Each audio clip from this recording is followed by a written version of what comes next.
আসসালামু আলাইকুম বন্ধুরা, আশা করি সকলে ভালো আছেন। আল্লাহর রহমতে আমিও ভালো আছি। কিন্তু দুঃখের বিষয় হলো, গতকালকে রাতে একজন ভ্যান চালক, তার গাড়িতে রান্না করার গ্যাস ভরা ছিল প্রায় বড় বড় 5টা সিলিন্ডার। সেই সিলিন্ডার থাকার কারণে পিছন থেকে একটি সিএনজি এসে ধাক্কা দেয়। সেই ধাক্কা খেয়ে ওই ভ্যান চালক আমার গাড়ির উপরে এসে পড়ে।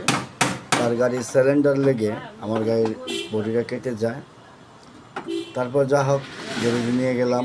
নেওয়ার পর ড্যাম্পিং মিস্ত্রি ছোটো ভাই, সে খুব নিখুঁতভাবে ড্যামেজ হচ্ছে, মানে দক্ষ কারিগর যাকে বলে, দেখে তারপরে ফিনিশিং দিচ্ছে। ড্যাম্পিং উঠানোর পরে প্রচণ্ড সুন্দর করে ফিনিশিং দিল। মুগ্ধ হয়ে গেল কাজ দেখে। ছোটো মানুষ সুন্দর কাজ করলো। এরপর আপনার রঙের আস্তর মারার জন্য কস্টেপ লাগাবে।